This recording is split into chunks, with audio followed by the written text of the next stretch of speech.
Good to go, even if people are still joining. But good morning again, everyone. It's lovely to see so many of you have joined today.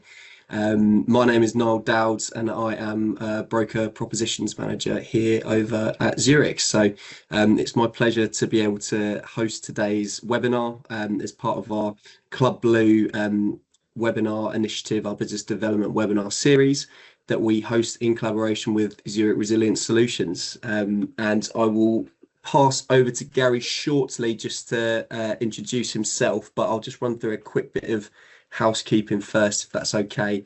So just as a heads up, this call is being recorded. So we will be uploading that recording to YouTube after the session, and we'll send around a follow-up email. So you can access that recording if you want to take another look back, or if you've got any colleagues that aren't able to join today, so you can send it on to them as well, and they'll be able to access that. The format of today will be a presentation, and then we'll follow that with a sort of 15-minute-ish Q&A. So please do, if you've got any questions that you want to ask Gary, please do post them in the Q&A function, and we'll pick through as many of those as we can. Just a heads up, so I'll let Gary introduce himself properly, but so Gary is a senior risk engineer over at Zurich Resilience Solutions, and the nature of that means that Gary won't be able to answer any underwriting or claims questions, but he'll certainly do his best to answer any of the technical queries that come through. So without any further ado, Gary, I'll pass over to you. Yeah, thank you, Niall, and thank you to Sarah for the opportunity to speak today. My name is Gary Howe. I've been now at Zurich now. This is in my 22nd year, and I'm working in the energy practice. So I cover, my day-to-day job is to do site visits mainly in heavy industry. So I work in mining, OGP, pulp and paper, molten metals, and also power generation and construction site surveys. And the purpose of this presentation is really just to share some experiences of electric vehicles and how we're approaching sort of this emerging risk within Zurich. And just wanted to start off really with thinking about how do we approach this really emerging risk, as I think we can call it. And I think the way we're approaching it is to think there is no sort of silver bullet. There's no single way of solving this problem. And I think using the example on this slide here, the layers of protection methodology developed by Imperial College in London really fits really well with thinking about the probability and consequences of the risks associated with electric vehicle. And it's really built around thinking about EVs from sort of fires from first principles, really, and thinking about, how do we avoid the ignition in the first place?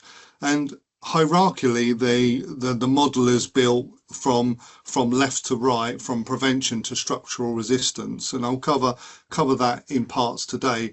But ultimately, the very first layer we need to focus on is that prevention layer when we think about electric vehicles, and that can be thinking about the prevention layer is about thinking about the design and placement before anybody gets to site. It's also thinking about the inspection, test and maintenance requirements for EVs, and also employing competent contractors. So it very much sits into that first layer of prevention, which has very much got to be our first focus. And I think we can deal with the hazards associated with electric vehicles by breaking this problem down into manageable chunks. We can also think about the detection layer. If we think about car parks, for example, enclosed car parks or open-sided car parks, what sort of form of detection is required for those kind of areas? And then links you to thinking about, right, we've got detection, We also need to think about isolation of the charges upon actuation of the detection. So that layer there is really getting you to think about the adequacy of design of your detection system. We also need to bring in the evacuation layer or the life safety layer as well to think about means of escape from car parks, for example, adequate travel distances, adequate lux levels for lighting, adequate signage as well. So that layer gets you thinking about what is that required safe egress time to leave that space if there is an EV fire. And then the compartmentation layer is also that assessment of the construction materials, any combustible construction, non-combustible construction, an assessment of the location and the compartmentation of the location of the EVs. And you may also need to be thinking about adequacy of either existing or future fire suppression systems such as sprinklers. And I've got a slide where I'll talk about what is an adequate sprinkler system for modern vehicles. And lastly, we have to bring in the structural resistance layer. So penultimately, we bring in the structural resistance layer where we think what are our goals around structural resistance in terms of time if the worst should happen, if there's an EV fire, what does that outcome look like? Because we see a lot of EVs, for example, beneath apartment blocks. We've got apartments above and EVs located underground. So it's also thinking about the structural resistance requirements where you bring in that added challenge of EVs. And then finally, the layer that underpins all of this is really the fire and rescue service. And I've got a few slides around embedding the requirements for the fire and rescue service. What do we need for hydrants? What do we need for pre-planning? How do the fire brigade access EVs if there is a fire? So I think this approach is the one that I use in order to break the problem down into manageable chunks. But just putting EVs to one side just for a second, and I think it's important here to focus on modern vehicles, which will obviously include EVs. But if you take a look at those two photographs, what we have to recognise is that vehicles have fundamentally changed. I'm old enough to remember the Mini on the left from the sort of 70s and 80s and see the Mini on the right, and they're two completely different sizes now. And that brings with it a number of challenges. There's a lot more with the picture on the right.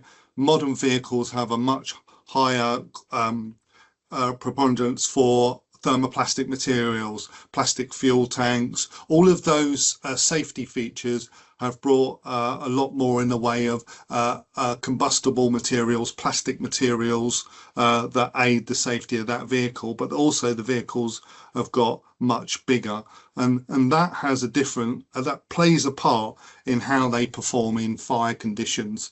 And to give you an example, if you look at the Mini on the left, you're looking at probably in sort of a peak heat release rate of sort of 1 to 2 megawatts, compared to the Mini on the right, when you're looking at probably in the region of 4 to 6 megawatts. So you can see there that amount of heat energy, in other words, the power that's being generated by that fire, is 4 or 5 times greater with a modern vehicle, and that's putting EVs to one side. So that's an important recognition when we're thinking about safety of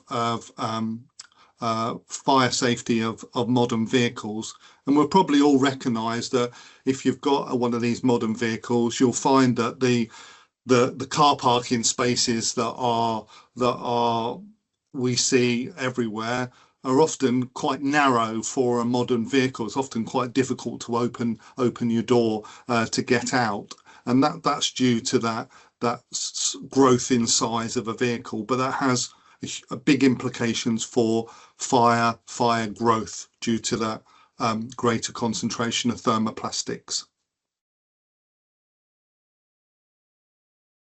And looking at the graph on the right here, I've just mentioned the power of the amount of heat energy that's generated from a vehicle. Now I want to focus on electric vehicles, and if you look at the blue line on the graph there, you'll see that the electric vehicles are roughly in the region of around sort of seven to 8 megawatts in terms of a heat release rate, and compared to an ICE vehicle, internal combustion engine, is slightly lower, but not by a great deal. And I think the important point here to point out is actually with modern vehicles, even ICE vehicles, the heat release rate of an ICE vehicle and a electric vehicle are in fact very similar.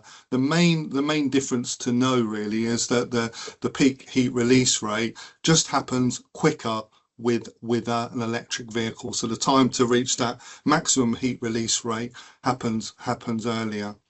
But I think also as well, I wanted to point out that the statistics we're looking at and the data I appreciate is from 2022 paints a picture that we are perhaps the headlines that we see in the news and LinkedIn and other places don't really do justice to electric vehicle.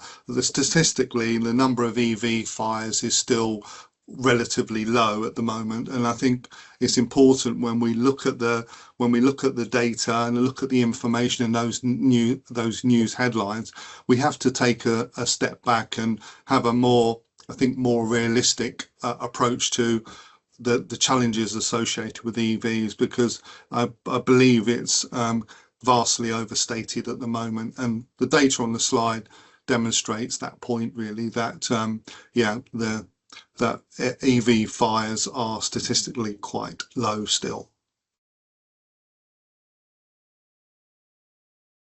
And that's not to say we don't have fires, but I think what I'm asking for here is a sense of moderation, or taking a step back and a bit of objectivity. You can see from this slide here, we've had a number of major car park fires which have resulted in a loss of a large number of vehicles, and obviously large insurance claims for property damage and business interruptions. So it's not to say we don't have car fires. I suppose what I'm saying here is we have to just be careful that we don't put all the blame at electric vehicles as being the cause of these fires. And it's taking a step back and understanding, actually, let's look at the data. What was the cause of the fire? Was it electric vehicle fire, or was it an ICE fire? And interestingly, when you look at a picture like the car park on the right, and thinking about the extent of damage, open-sided car parks such as these ones are only designed for life safety, even today in 2026. So the building regulations as they stand require a sort of a structural stability time of just 15 minutes. And that's purely to aid means of escape. So there's no, with modern car parks, especially open-sided car parks, within the designs, there is no requirement to consider property protection, business interruption, business resilience. And so it's important to realise when both existing and future ones, there will be fire engineers and fire consultancies who will design to the minimum standard. And the minimum standard is just that, a minimum under approved document B, fire safety, and it's only there for facilitating means of escape. So as long as there's no loss of life and everyone's escaped from the car park, that picture on the right could be deemed a success under life safety, which it is a success under life safety. But obviously, I think it's incumbent upon us to think wider than just what do the minimum standards ask us to do.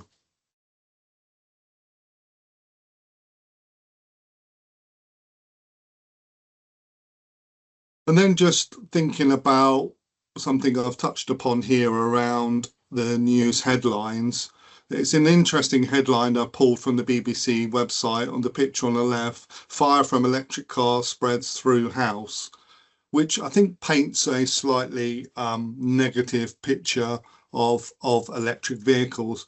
Because if you look at the damage to the front of that house had elements of combustible construction. By the looks of it, some timber cladding on the outside fascia there. And as I said, the heat release rate, the power heat energy of a fire of an electric vehicle and an ICE vehicle are very, very similar. So anywhere between that 6 to 8 megawatts. So the outcome could have possibly been the same, whether there was an ICE vehicle parked right adjacent the homeowner's door, as opposed to an electric vehicle parked directly outside. So again, I think it's just taking a step back and seeing through the headlines. And also the one on the right there, I don't particularly like that, possibly caused dealership blaze. So we don't know whether there was an EV vehicle that was actually involved in as the seat of origin of that fire, but it paints a very sort of scary headline that the EV vehicle was at fault and may not be. So I'm pleading for a little bit more objectivity when we look at that, and the devil's in the detail. You know, we need to not be keyboard warriors and immediately assume it's an electric vehicle. We need to look at the evidence and understand whether that was what was the cause of the fire. But it's not to say that EV vehicles are not without their challenges. Clearly they are. The fire and rescue services have had to adapt to a new world of trying to deal with electric vehicles, and they come with a number of significant challenges. Even when the fire is reported to be out, you still have all of that stranded energy still within that battery, and reignition can still occur. You've got large elements of very highly toxic and carcinogenic toxic vapor clouds as well, which can be extremely dangerous to human health and firefighters if they're not wearing breathing apparatus, because it's and a number of firefighters have been seriously injured due to inhalation of these toxic vapor clouds. And also as well, the other challenge with EV vehicles, which is different to an ICE, you can get jet flames that come out horizontally from beneath the car, anything up to 2.5 meters. And so the fire and rescue services are having to adapt to an EV world. And the other big challenge, which isn't directly fire related, is all of the toxic chemicals, heavy metals, and gases that can then be emitted into the environment should a fire occur. If we put water onto an electric vehicle, you can't extinguish the vehicle. That all of that runoff can heavily contaminate the environment and the water courses as it goes into drains.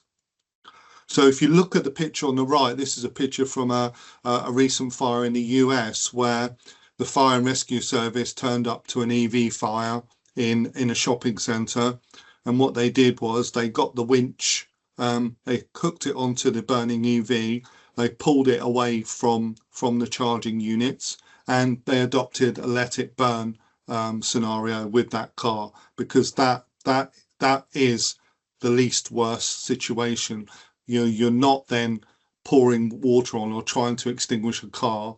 The correct method there is where it's practical to do so, is to let it burn as the least worst option. So you're not then adding environmentally to the environment and causing firefighting water runoff heavily contaminated, and that ultimately ends up being a fuel controlled fire.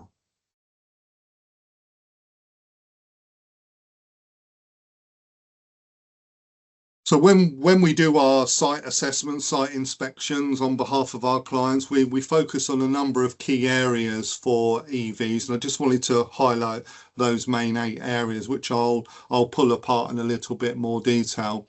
One of the areas we focus on is a natural catastrophes assessment, especially with climate change in our mind, and the impact on flooding as well, is to do that work up front and understand whether the chargers that you're planning to fit, are they in a flood zone, a flood area. So that's really an important point to establish as part of your pre-planning. Are they in an area subject to impact and malicious damage? Excuse me. And so that's another area where additional measures might be required. And then one of the other, I guess, more challenging areas we're finding is that the installers or designers of EV chargers are not considering the location of the charger to combustible construction. They're very much focused on, right, I need to fit my charger, that's what I'm being paid to do, but not considering the wider impacts of, am I near combustible composite panels or timber cladding, for example. And I'll pick apart that as well. An ITM, inspection, test and maintenance. One of the key questions we always seek to establish is, who is the competent contractor? Have they got the qualifications and competency to undertake inspection, test and maintenance? It's not a fit and forget, and we want to try and get some comfort around what inspection, test and maintenance regime is going to be in place. And the next point around emergency isolation, that often gets overlooked, and that's really focused on for car parks as well. So thinking about that interaction between the fire alarm system and emergency isolation, but also thinking of the needs of the fire and rescue service. Have they got a manual firefighter switch to turn off the power to the EVs? So that's one area that often gets overlooked and forgotten, that thinking, and again, if you go back to your layers of protection, that super layer at the bottom, thinking about the fire and rescue service, it forces you or encourages you to think about what measures do they need above and beyond minimum standards. I think staff training is important as well, so staff can inspect these charging units, car parking locations as well. There should be adequate signage as well on basically instructions on how to use it, how to use the chargers properly. And then finally, again, another area that can be easily overlooked, housekeeping.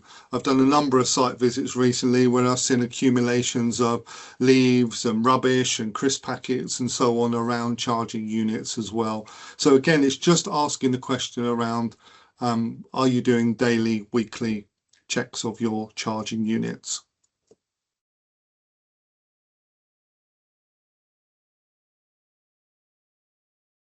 And on the subject of combustible construction, I've just listed here some of the areas where we've noticed, where myself and my colleagues have noticed EV chargers have been fitted almost directly adjacent to combustible construction.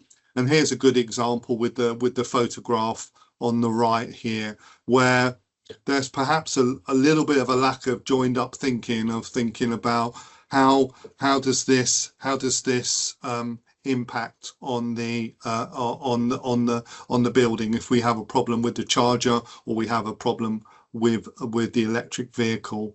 And whilst the ICE vehicle and the EV vehicle, as I said, have a very similar heat release rate, the much more prolonged incident of an electric vehicle makes it much more challenging if it's near combustible construction, especially if the vehicle can't be towed away or winched away to a safe space.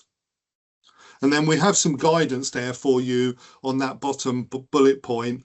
And what we would always recommend is, and this is guidance, and I appreciate, it has to be done on a case-by-case basis, where you've got electric vehicle, you should where possible, aim for a minimum of 10 meters from combustible construction, or 7.5 meters from unprotected opening or non-combustible walls.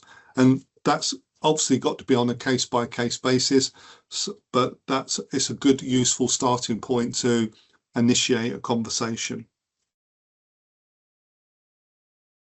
And then I wanted to bring in a personal case study that I dealt with very recently. This is a site in Suffolk I visited, and I guess with all insurers, we try and have as much dialogue with our clients as possible around getting involved with alterations, management of change, new builds, by undertaking a plan review as early as possible. But you can see here, these charges had already been put in place without any consultation with Zurich. So they were simply put in place, and then it was a case of a bit of a fait accompli, really. The charges are in place. But I guess the slightly disappointing part here is this particular site has got a huge car park, lots of spaces, more than they actually need. And if we'd have been involved with the design earlier on, the location of these chargers could be put in a more in a better position, for a better long-term position, I would say.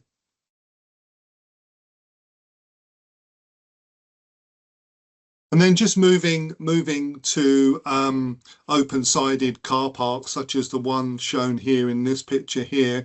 So as part of the pre-planning for an EV world, and if you're going to have EVs in your open-sided car park, I think the first thing to think about is, how are the fire and rescue service going to access those vehicles? So some of the clients we're working with now are now putting specific EV charging very close to the entrance to the building, so that the fire and rescue service can reach them very, very quickly. But we do see them, on the third, fourth, fifth level of an open-sided car park, which obviously makes dealing with an emergency much more challenging as well. And it's important to also think about early detection. Are you looking at, for example, linear heat detection cable being fitted to the roof of your underground car park so that you can have early detection? That's one thing I commonly see, and also linking that to emergency shutdown of the power supply to the EV chargers. And it's also considering, the third bullet point is getting you considering to that point I raised around that toxic cloud. You're going to have a toxic vapor cloud as well within there, with a highly explosive gas with wide limits of flammability, hydrogen. Do you need to consider mechanical exhaust ventilation systems? And then finally, what about fixed fire protection? So there may already be existing sprinkler protection for the car park, or you may be considering a retrofit or even an upgrade of a sprinkler system. Typically, most historic car parks have been designed for 5 millimeters a minute design density over an area of 216 square meters. But because of the change in the design of modern vehicles, and this is very much a modern vehicle challenge, the sprinkler rules, both in the NFPA rules in the US, North America, and also our own LPC rules incorporating BSEN 12845, now recognizes the greater challenge that a modern vehicle poses in terms of fire suppression, due to that much larger concentration of thermoplastics. So you will come across, mainly for newer projects, where insurance companies will ask for a much higher design density, and that design density of 12.5 millimeters a minute is now because of that additional challenge of modern vehicles. And And it's a modern vehicle challenge rather than an EV vehicle challenge, because we can't extinguish an EV battery fire. They're enclosed in a rigid thermoplastic box, and you simply can't get water on them, nor can you extinguish them. But the sprinklers, if you've got EVs, the sprinklers may at least aid some form of control of that fire to stop some form of spread.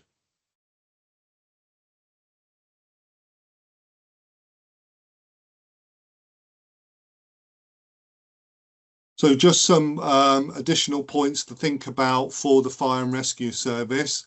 I think it's good to consider, as part of that pre-planning or that future landscape, if you're introducing EVs, to include both the needs of the firefighter in terms of additional emergency isolation. I would encourage them to come onto site. They should, on their own patch, be undertaking familiarisation visits anyway of your EV charging areas. I'd encourage you to reach out to them to get them to have a look at it and offer advice. I would encourage the fitting of a premises information box, so all that pertinent information relating to EVs should be provided, so they can open the box and have all that information to hand. And then finally, as you move to an EV world, you should also be looking to update your fire risk assessment under the Regulatory Reform Fire Safety Order. So your fire risk assessor should be considering those additional hazards that EVs bring into the built environment, and making sure that's included within the fire risk assessment. So not just thinking about means of escape, adequate alarms, emergency lighting for the building you work in, but also thinking about the area outside where the EV vehicles are parked. So I would have a conversation with your fire risk assessor just to make sure they're thinking about beyond the envelope of the building, and thinking about those additional challenges that EVs bring.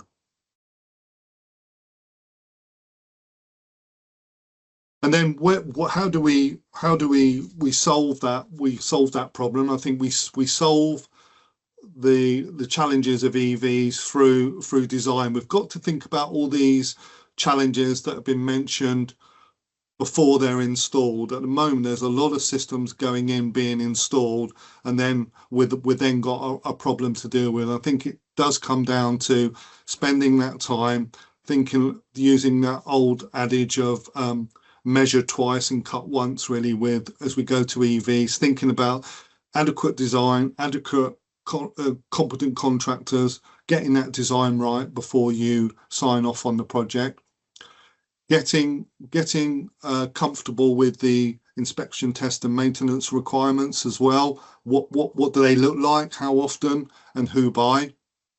And I would also encourage, with the additional challenge of an EV fire being more difficult to deal with than an ICE fire, there is a requirement to consider a site emergency plan as well. There's some really good guidance out there. NFPA 1660 for one provides some really good guidance to think about. If we have an emergency situation, how do we plan for that? What happens? How do we deal with it? So I would certainly encourage, as you move into an EV world, that a site emergency plan, and I would test it as well. So you want to be able to answer that question, will it work? And then finally, just to restate the point around considering, or not considering, making sure that EVs are included within your fire risk assessment as well.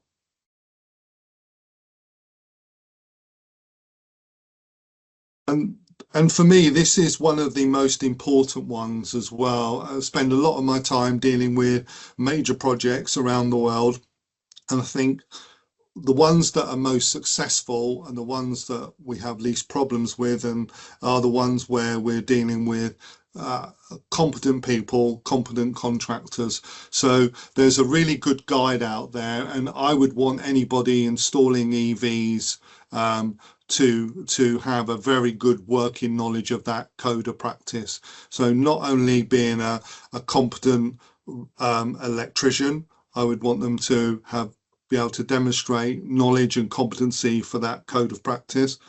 I'd also want them to be part of an accredited scheme as well, such as the NIC EIC scheme. So again, what body do they belong to? And then finally, as well, have they got suitable specific qualifications for the fitting of EVs? There is, for example, a level 3 MVQ award for fitting of electric vehicle chargers as well. So there's some few pointers there to consider around the competency of your when you're selecting contractors.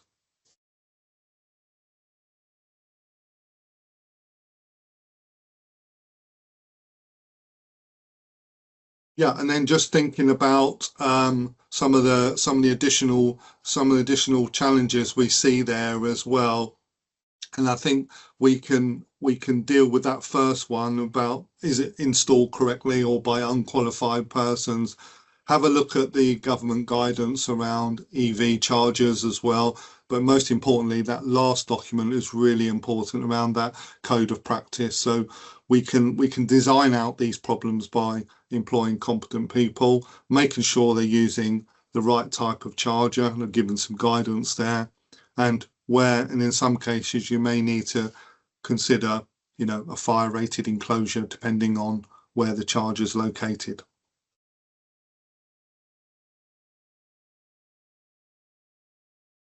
And then I mentioned earlier on about climate change and flooding as well. And here's a picture on the right of a real world situation. So I think it's important to think beyond just fire when we're looking at EV chargers. That NatCat, that natural catastrophes assessment, should form part of that overall pre-planning to make sure that investment you're putting into electric vehicles is not going to be undone by a major flooding incident.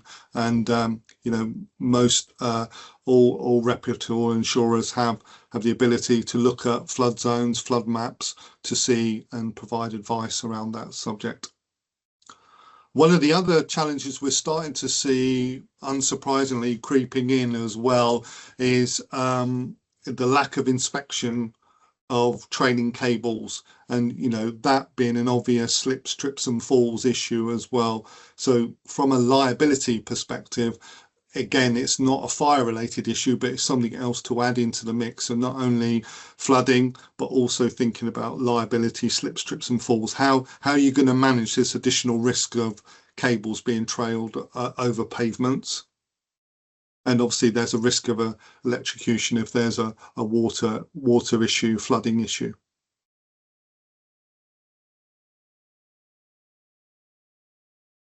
And then just to support you on that, there's two documents that we use regularly within Zurich. We developed our own one, which you can Google. The one on the left, the Risk Insight, that has some really good pragmatic advice for anyone who's looking after EV charging areas. So I'd encourage you to have a look at that document. And another really good document, again providing good solid practical advice, is RC59. So if you're not familiar with that, have a look at that. Again, you can Google that. That was developed by the Risk Authority, which is a collection of insurers.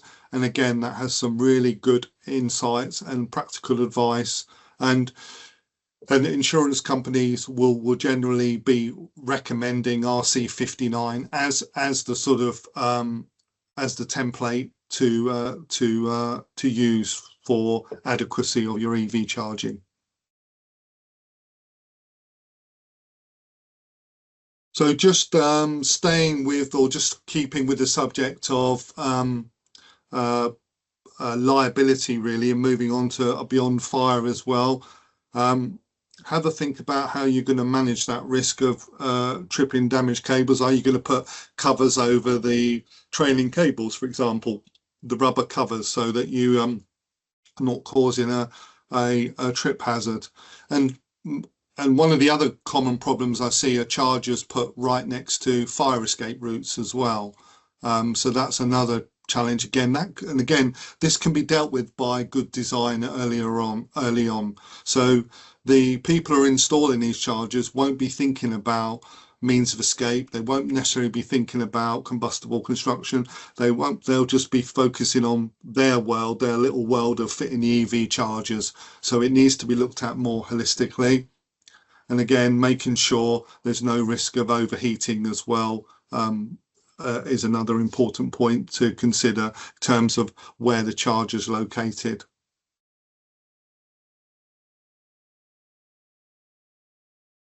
And then in terms of management and security of EVs, some of the clients we're working with are now fitting, for example, CCTV to monitor the areas as well.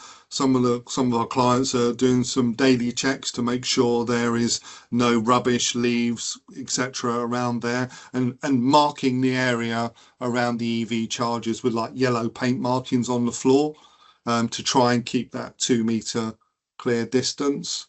And also regular inspections are key.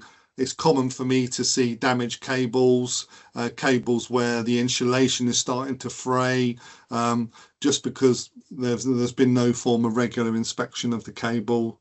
And then finally, I think we have to think about what additional security requirements do we need for the risk, especially if we're in an area subject to vandalism, for example. What additional protection do we need for the charger?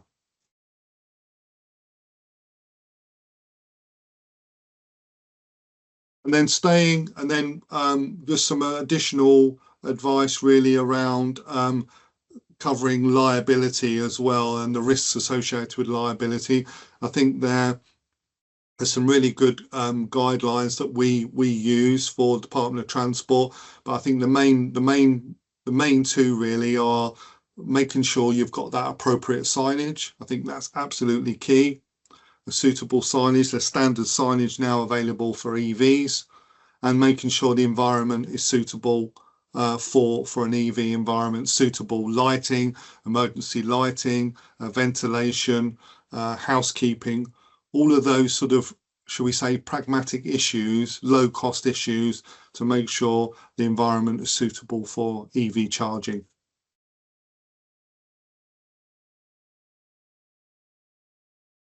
And what's the expectation of the insurer? I suppose the main ones are, firstly, the question would be an open question: how often do you inspect the cables for damage? Is that done daily, weekly, monthly, for example?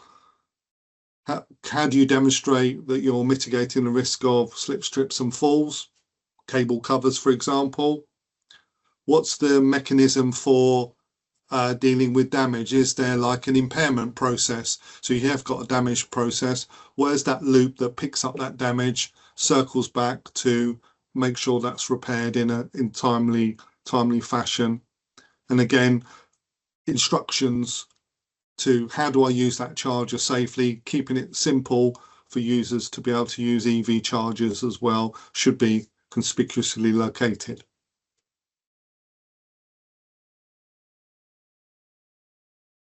And then I've just got 2 more slides to finish really, and I just wanted to just reiterate really these 8 points here, because I think if you can deal with those 8 broad points here, you're going to have electric vehicle charging to a good standard, to an acceptable standard. And I think all of those elements are key and need to be thought about prior to even agreeing a contract to have EVs fitted in your environment. But even if they're already fitted, I think all of those aspects, there are our top 8 areas really that we would focus on, and we would grade and assess an existing site against to see whether you're covering all of those key elements.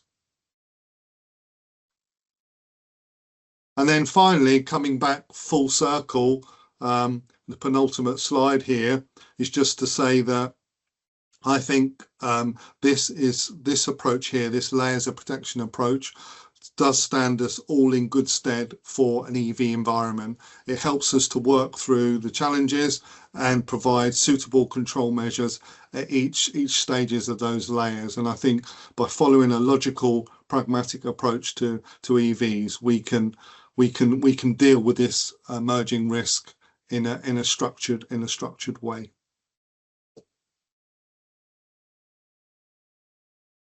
And then finally, Niall, just before I hand back to you, I just wanted to say on behalf of Zurich, thank you everyone for dialing in. Appreciate your time. And Niall or Sarah, I'm happy to take some questions, I mean. Brilliant. Thank you very much, Gary. That was very, very informative. I feel like I've certainly learned quite a lot there. We've got a few questions that have come through. Do let us know, Gary, if you're not able to answer these directly Sure. just now, and we can make sure that we pick up after the session with any unanswered ones. But there's a bit of a 3-in-1 question here that's come through. So, are there any statutory requirements for EV charging units to be inspected? And what about charging units attached to houses and EV charges at petrol stations? Yeah, there's always going to be a challenge with petrol stations as well, and you know the simple, well, I say not simple, but I think is to try and separate that distance as far away from the petrol pumps as possible, which I am seeing in some locations, and I have to be pragmatic here. There are always going to be limitations on space on some sites, and yeah, we have to work with what we've got. But again, if you can get as much separation as possible, that's ultimately your goal.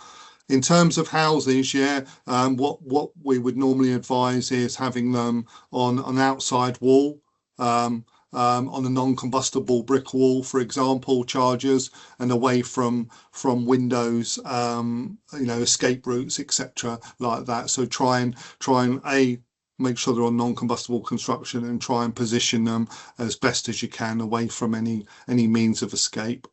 And then the first question, I'm doing these in reverse. I'm just conscious of doing these in reverse. And then the first question last was that in terms of statutory requirements, well, what you would have to do is to follow guidance, you know, and I mentioned the code of practice guidance there from the IET there. That covers following a code of practice is what would be expected if you were challenged around inspection, test and maintenance. Brilliant. Thank you very much, Gary. There's a comment here that I'll read out. I'm not sure if you have any thoughts, but this is from Matt saying, we're in a situation where there was very little guidance when many charge points were initially installed in car parks. As a result, there's now a risk that a significant number may need to be decommissioned because they don't meet current installation expectations. Bringing them up to standard could, in some cases, cost hundreds of thousands. However, there's very little evidence to suggest that these installations present any greater risk than petrol or diesel vehicles. In fact, the limited data available appears to indicate the opposite. While I understand that insurance is a risk-based business, this feels somewhat excessive. Yeah, and I think there's a couple of points there. I think, yeah, I was quite clear in terms of the statistics that support ICE EV vehicles is still relatively low. So yeah, absolutely, that's just a reiteration of that point. And we don't always, you know, retrospectively apply standards. You know, if something was installed to a code of practice at that time, it's not necessarily the case that retrospectively have to apply to current standards. But I think it comes down to a pragmatic approach, and it comes down to, I think, good old-fashioned risk assessment. That's what needs doing. I think it's not a case of following everything. It's not binary or 1 or a 0. I think it requires a competent person to come onto your site and understand those risks and make a justification for, if they can, for keeping the status quo as it is based on the existing control measures. Though I think it's not binary, so it requires a case by case approach. Brilliant. Thank you, Gary. So we've got one here from Mike. Let us know if this is one you can get to. So I have an EV and the home charger is on the front of the house next to the front door. I think this is the norm for most new builds nowadays. Is this just an accepted risk of planning, etc., for residential property?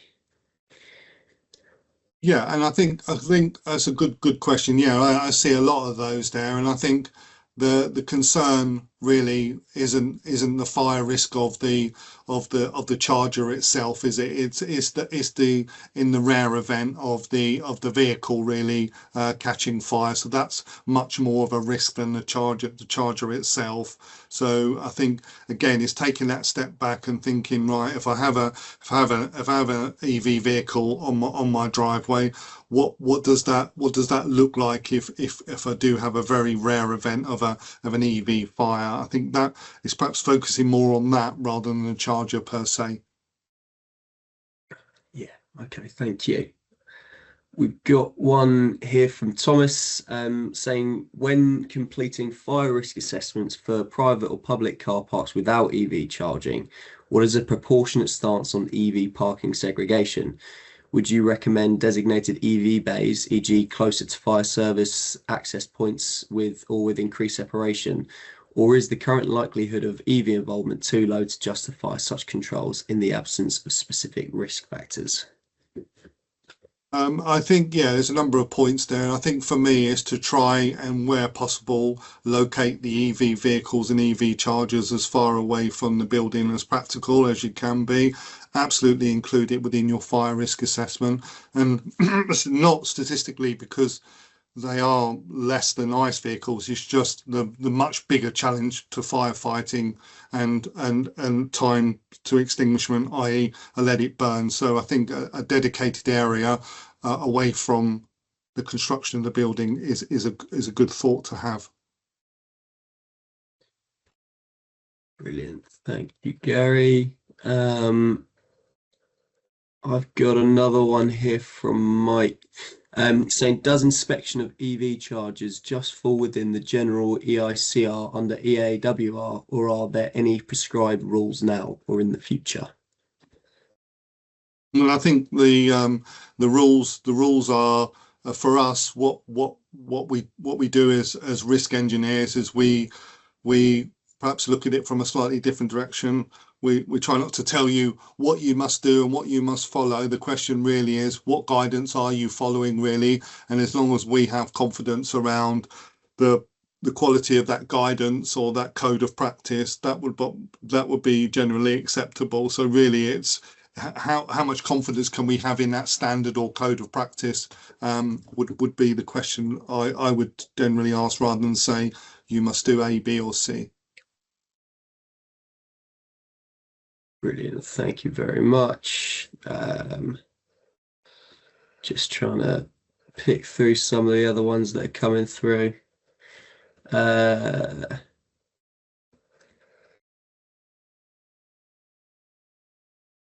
Got one here from Ange, so let us know if this is one you can get to, Gary. So, as a commercial broker, when reviewing a client's risk property, etc., this is obviously a material fact to make insurers aware of. However, I've not experienced insurers asking this question. Do you feel insurers will stipulate in coming months? Sorry, I didn't quite get the gist of the question, Niall, in terms Yeah, of I'm not what sure what if the that question that was. might have been relating to something that was previously said. I'm not entirely sure. So sorry, Ange, on that one. Let me check the other Q&A. There's one here on a fork truck, but I'm not sure if that, it seems like more of an underwriting question, Gary. So I'll probably skip that one for now, and we can pick that one up after. Well, I can pick Uh, up, if you want, just while you're having a look through, on forklift trucks, because that is an interesting Mhm. point.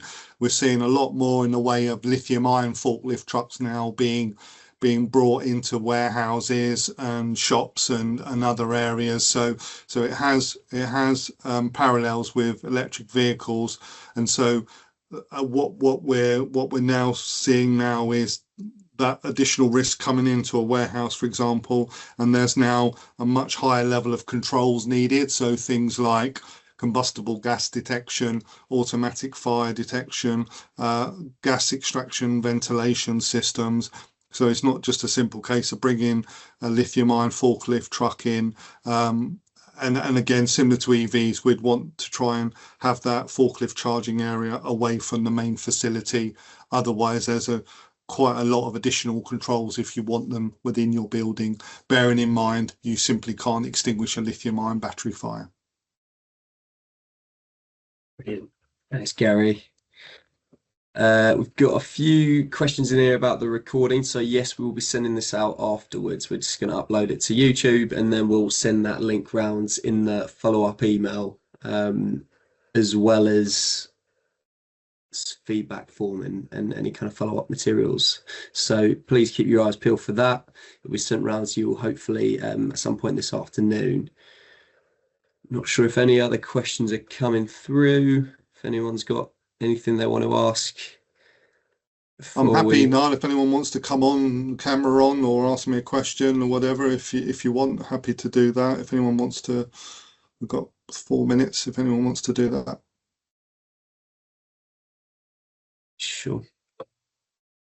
So yeah, please do let us know. And if not, any other questions we can pick up afterwards. So I think we've just had a few questions come in the chat, the Q&A now, Niall. okay. There's one that just come through from Paul Smith, Okay. one from Mike Longfellow as well.